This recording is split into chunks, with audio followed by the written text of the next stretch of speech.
Montana Farm Bureau's virtual farm fair. I'm Dominique with the Sweetgrass County Farm Bureau here in Big Timber, Montana, and today I'm going to share a little bit about the importance of pollinators like honeybees. Before we get started, if you have any questions or if you just have a story that you want to share about something that you learned today, please feel free to type it into the comments area below. A little bit about myself. I work for Montana State University Extension. I also own a farm in southwestern Washington, and I've been a beekeeper here in Montana for the last 4.5 years.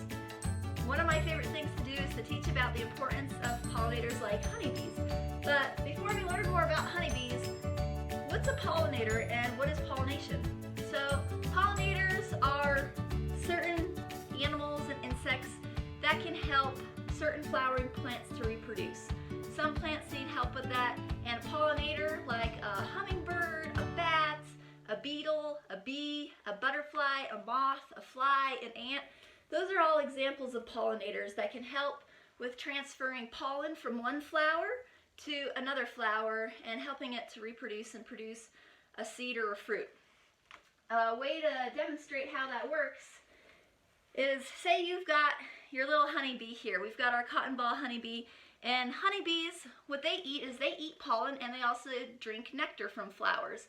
Nectar is kind of a sweeter liquid that they drink. It's a carbohydrate for them, and so when they go to a flower and they're trying to find that nectar that they can drink, they'll often rub up against the pollen on the flower and it'll get stuck to the honeybee, because honeybees are fuzzy, and that pollen that gets stuck to that bee, when they leave that flower and they go flying off in search of another flower to find some more nectar or maybe some more pollen to snack on, what will happen is when they land on that other flower, they will have transferred that pollen from the first flower they visited to the second flower. And pollen, it's the male part of a flower, and when it comes into contact with the female parts of a flower, it can help it to reproduce and to produce that seed or that fruit. A really good example of a pollinator dependent crop is the almond. So I don't know if you know this or not, but the United States produces 80% of the world's almonds, and most of them are grown out in California, and they are a very important crop, and they are very dependent upon pollinators. Other examples of pollinator dependent crops, these are a few of my favorites, but there's watermelon, pears, cantaloupe, apples, blackberries, strawberries, peaches, cherries, blueberries. Cranberries are also an example of a pollinator dependent crop. That's not all the pollinator dependent crops, just a few of my favorites, but that should illustrate how important pollinators like honeybees are to making sure we're able to eat fruit like that on a normal basis. So moving on, honeybees are just one example of a pollinator. There are over 16,000 species of bees in the world, 500 to maybe 1,000 species of bees that are native to the state of Montana.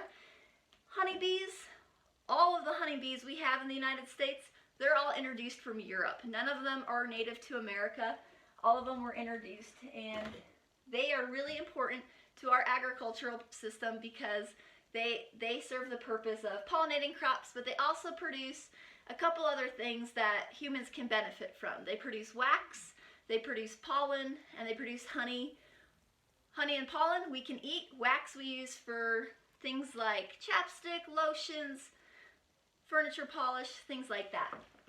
Anyways, so if I'm a beekeeper, one of the first things I want to make sure is when I'm working with my bees is that I have all the proper safety equipment on so that I don't get stung. Bees don't want to sting you. It's their last resort. They just want, the only reason they sting is if they feel like their hive is threatened and that they're going to lose maybe the queen, or that they're going to potentially lose all that honey that they've been producing. So you can see I've got this jacket. It's pink. A lot of other beekeeping suits are white.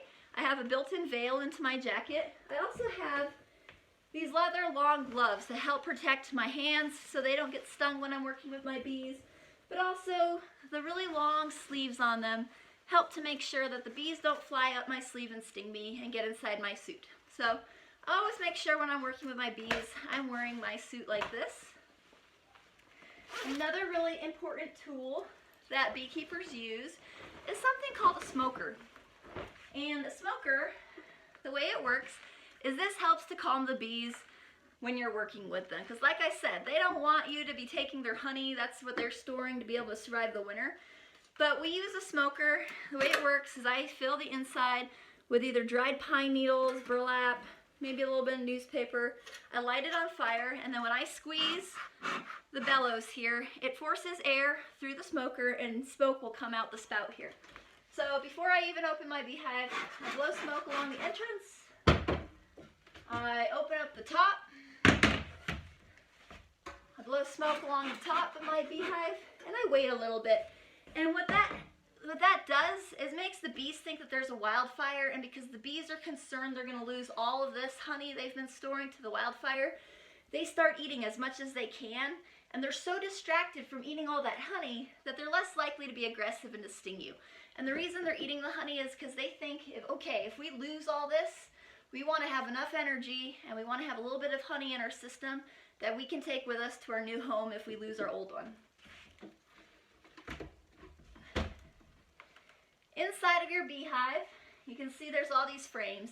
Each of these frames, the honeybees will have built wax comb in, and in that wax comb is where they have their baby bees, they have their honey, and they have their pollen stored. So here's one side of my wax comb. You can see this side is empty, but you can see all the hexagon-shaped cells, and those are all made of wax. The bees built that.